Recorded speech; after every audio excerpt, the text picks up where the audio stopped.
You're here because you want to get smart fast. You're curious, but time is precious. We get it.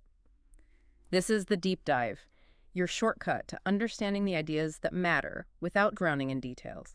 We've sifted through the dense stuff to bring you the aha moments delivered straight to your ears. And today we're tackling a giant, Plato's Phaedo. This isn't just some dusty old book. It's a foundational text that grapples with the question we all face. What happens when we die? Exactly. For this deep dive, our source is Plato's own words, accessible thanks to the amazing Project Gutenberg, which is just a treasure trove of free ebooks. Think of it. Over 2,000 years ago, these ideas were being discussed, and we can still explore them today. It's pretty incredible. The Phaedo throws us right into the final hours of Socrates. Imagine the scene. He's in prison. The sacred ship that delayed his execution has finally returned from Delos. Yeah. And his friends, his closest disciples, they're all gathered there for one last conversation. It's a heavy atmosphere, right? I mean, his life is about to end, yet the conversation isn't really about his impending death. Well, not directly anyway. Instead, they dive into this huge question.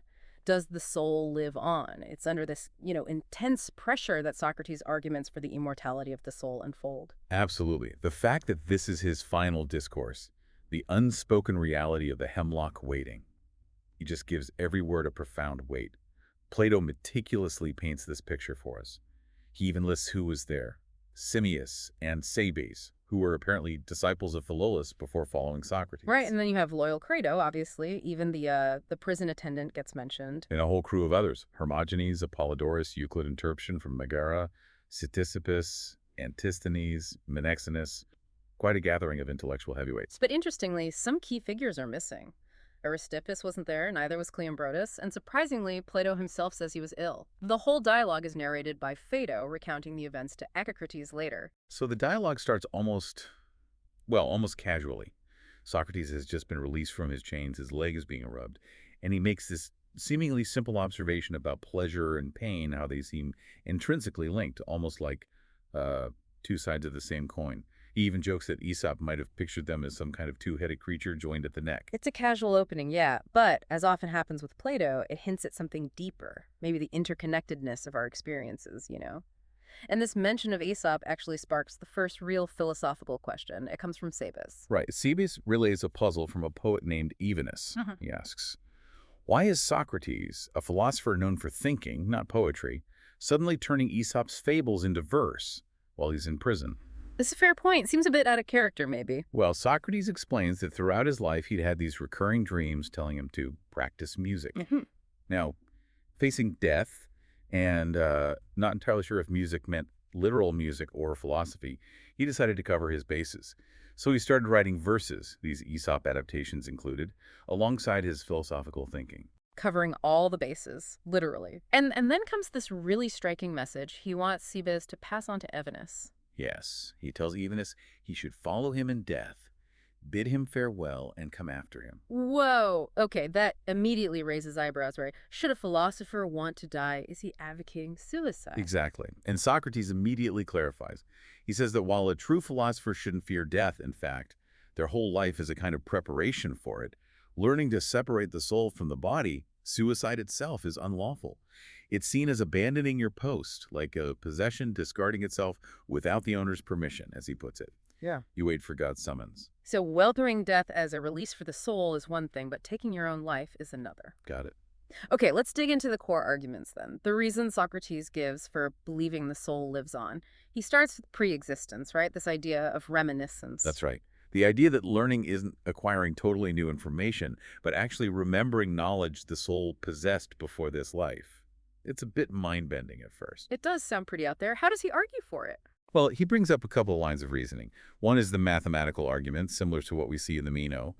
He suggests you can guide someone, even an uneducated slave boy in the Meno's example, to grasp a complex geometrical truth just by asking questions, not by teaching directly. Right, the slave boy and the square. He helps the boy figure out how to double the area of a square. The boy wasn't told the answer. Exactly. He was led to discover it within himself, suggesting the knowledge or the capacity for it was already there, dormant, waiting to be recollected. So the mind isn't a blank slate at birth. We bring something with us. That's the implication. Then there's the argument from association. Think about how seeing, say, a lyre that belongs to your friend might instantly make you think of your friend. Or seeing a picture of Simius might make you remember Seabiz because they're often together. Precisely. Recollection can be triggered by things that are like the thing remembered, or even unlike it. Seeing the lyre, unlike the friend, reminds you of the friend. Seeing simias, like simis in the sense they're friends, reminds you of simis.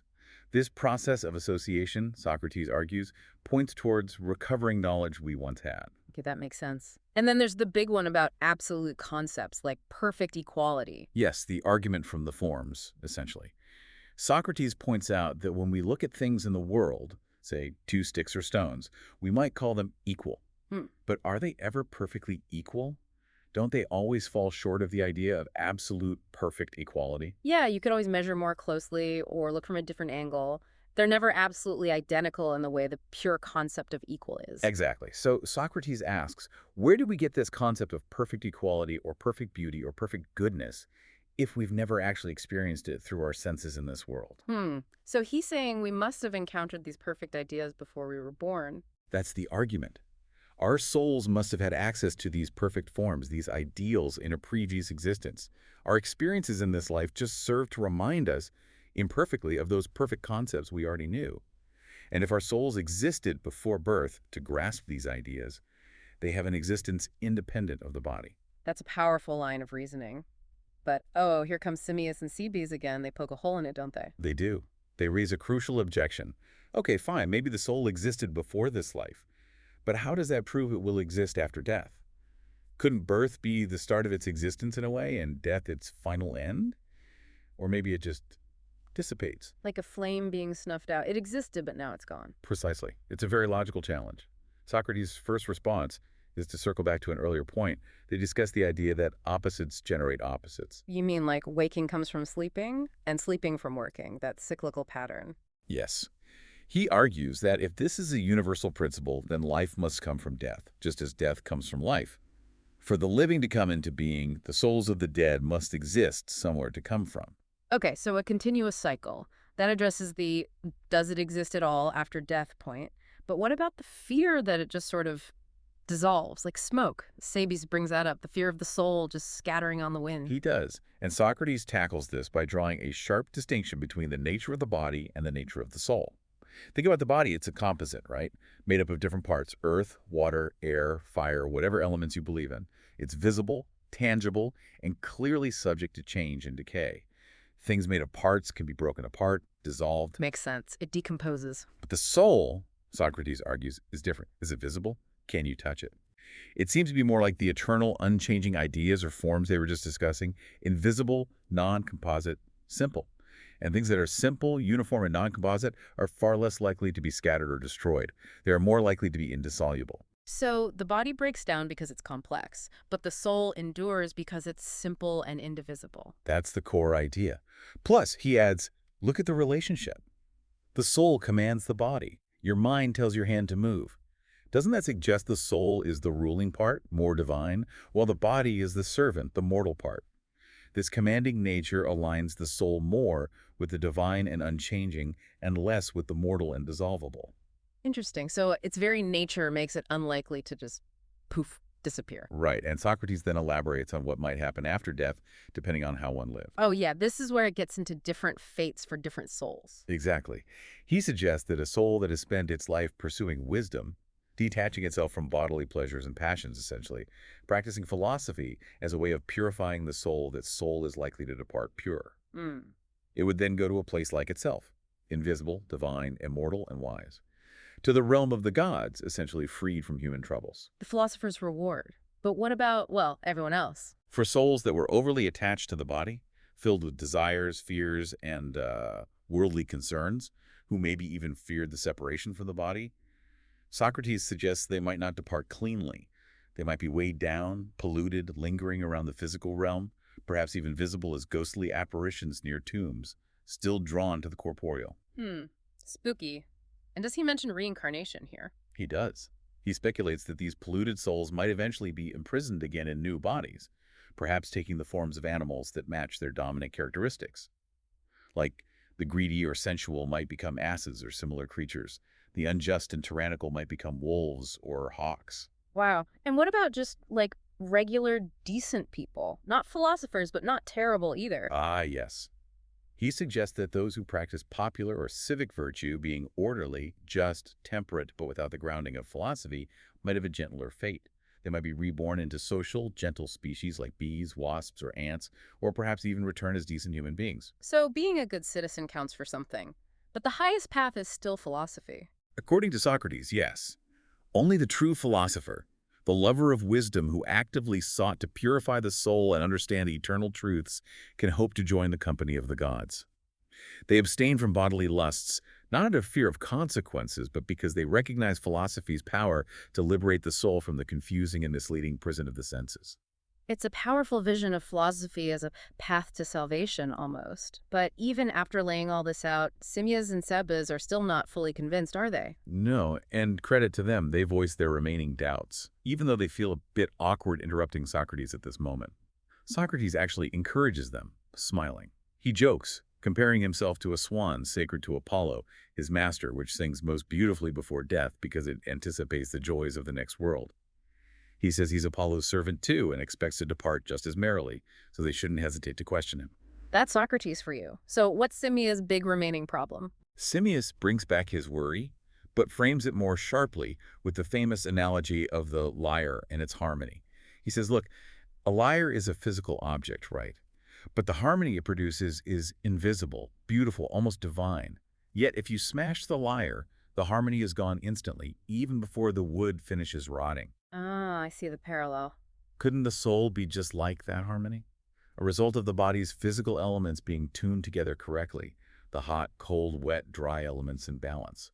If the body gets sick or dies, the tuning is broken, and the soul harmony ceases to exist, even if the physical body lingers for a bit. That's a really strong analogy. It pictures the soul as dependent on the body, an effect rather than a cause. Exactly. It draws on Pythagorean ideas that were influential at the time. And then Cebes chimes in with his own lingering fear, which is slightly different. What's his angle? The weaver, right? The weaver and his coats, yes.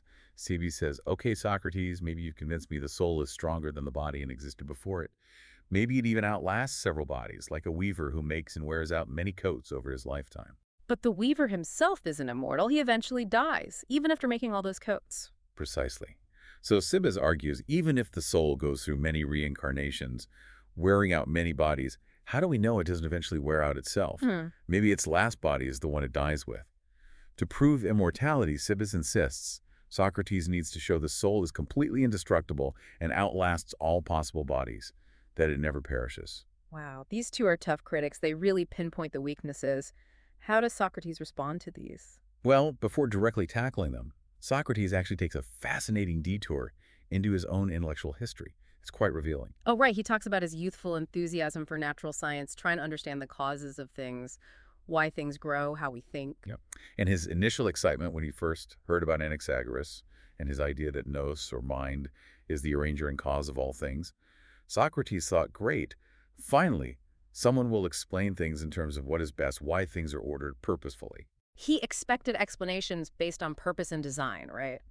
Like why the earth is round, why it's in the center, because that's the best way for it to be. Exactly. But then, he says, he was hugely disappointed. When he actually read Anaxagoras, he found that after this grand claim about mind, Anaxagoras just fell back on explaining things using purely physical causes. Airs, ethers, waters, stuff like that. He didn't actually use mind to explain the order or the goodness of things. Right. Socrates uses that brilliant analogy.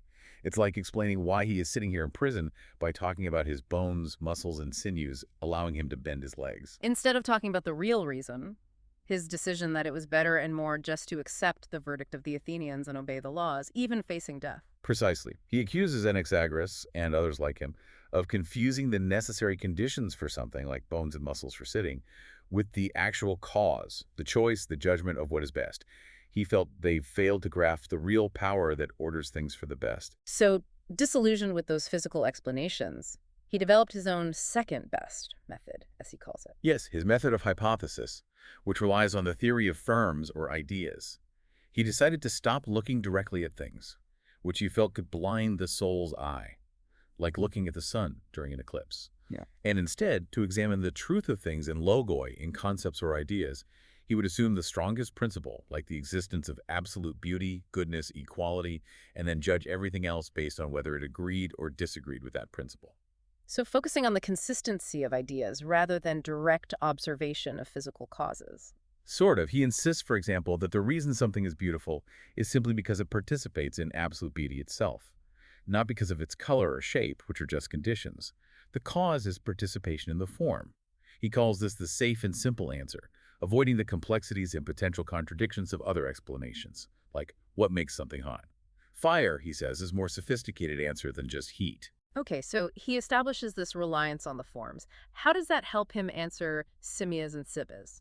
Well, first he tackles Simmias's harmony argument. He makes several points against it. One key one relates back to reminiscence. He asks Simmias, which theory do you find more convincing? That learning is recollection, which implies the soul existed before the body, or that the soul is a harmony, which implies it rises with the body. Simius admits he finds the recollection argument stronger, based on the forms existing before our birth. Right. Socrates points out that these two views are contradictory. If the soul existed before the body, as recollection suggests, it can't be a harmony produced by the bodily elements. The harmony can't exist before the liar exists. Ah, good point. You can't have the effect before the cause. Exactly. Then he makes other points. Can a harmony have degrees? Can one harmony be more of a harmony than another? Maybe. But can one soul be more of a soul than another? That seems nonsensical. All souls are equally souls. Yet souls clearly differ in virtue and vice, intelligence and foolishness. If the soul is a harmony, how do you explain vice? Is it like a disharmony within the harmony? That seems contradictory. A perfect harmony by definition shouldn't admit any disharmony or vice. So if souls were harmonies, they should all be perfectly good, which they clearly aren't. That seems to be the implication. And his final killer point against the harmony idea. Does a harmony lead or follow the elements it's made of? Well, the harmony depends on the strings, right? So it follows them. Precisely. But does the soul simply follow the body's desires and states?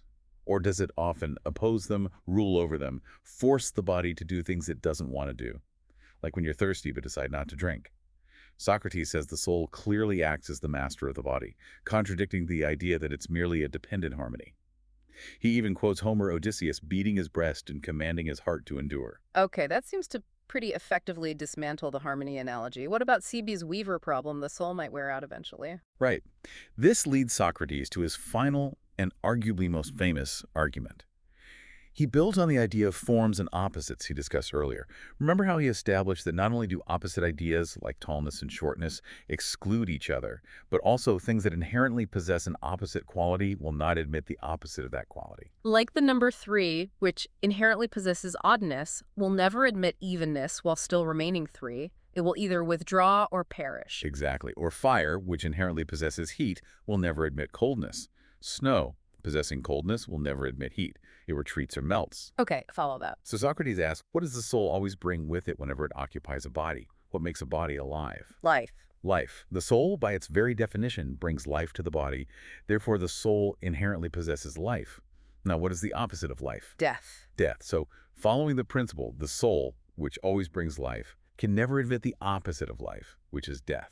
Just like 3 can never admit evenness, the soul can never admit death. That's the argument. Therefore, the soul must be deathless, or athanatos immortal.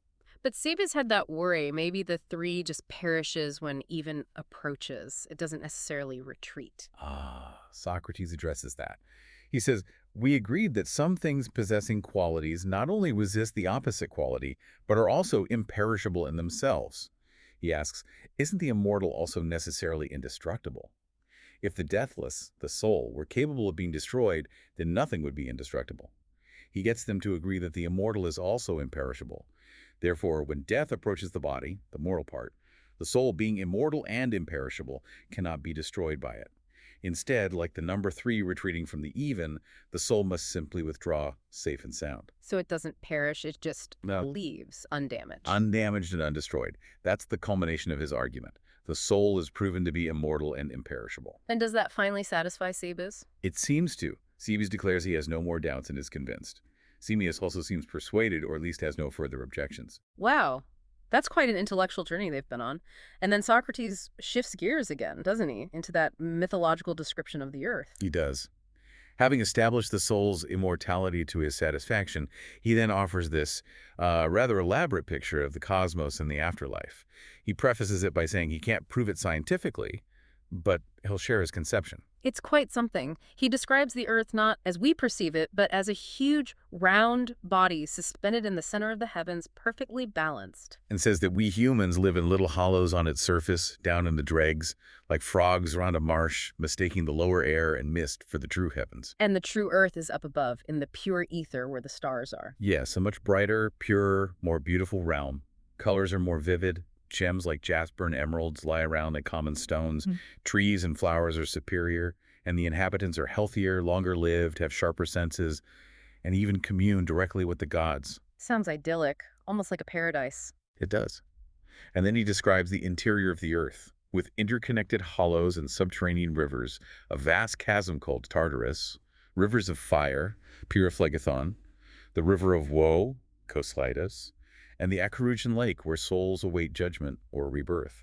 It's this whole complex geography of the underworld, explaining phenomena like volcanoes and tides through these internal flows. It's very imaginative.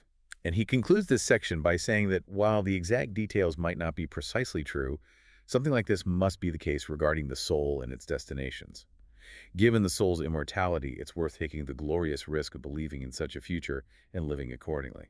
So the myth serves a purpose to encourage virtue. Absolutely. He says we should strive for virtue and wisdom in this life because the prize, a positive afterlife, is fair and the hope is great. We should adorn our souls not with external things, but with their proper jewels: temperance, justice, courage, nobility, and truth. Preparing the soul for its journey. Exactly. Making it ready for when its time comes, which, he calmly notes, is now very near for him. And then the practicalities return. Asking Credo about bathing before drinking the poison. Yeah, to spare the women the task of washing his corpse. It's these moments of calm practicality mixed with profound philosophical conviction that make the scene so powerful. It really is. And Phaedo, recounting all this, ends by saying Socrates was simply the wisest, justest, and best man he ever knew. A powerful conclusion. A very powerful conclusion. It leaves you with this incredible sense of the man's character, his unwavering commitment to his principles, even, or especially, in the face of death. So there you have it, our deep dive into Plato's Phaedo. It's a text that, it just keeps sparking debate and inspiring thought about some of the most fundamental questions we face. Definitely. We've walked through Socrates' really intricate arguments for the soul's pre-existence and immortality, from logical deductions about knowledge and opposites, all the way to these quite vivid methodological descriptions of the afterlife. And yeah, while some of the specific arguments, like maybe reminiscence or the details of the underworld, might seem a bit distant from our modern viewpoints. The core questions are still right here with us, aren't they? Questions about consciousness, the value of a morally good life, and of course, what, if anything, happens after death. They remain deeply relevant. Totally. So maybe take a moment to think about which of Socrates' arguments, if any, resonated with you or which felt less convincing and why. Perhaps this has even sparked an interest to, explore Plato more or look into ancient Greek philosophy generally. It's a rich field, that's for sure. And maybe a final thought to leave you with. If Socrates, literally facing his own execution, found comfort, meaning, and maybe even a kind of joy in this pursuit of wisdom and the care of his soul, what might that imply for how we approach our own lives and our own inevitable mortality? Something to ponder. Definitely something to ponder. Thanks for taking this deep dive with us.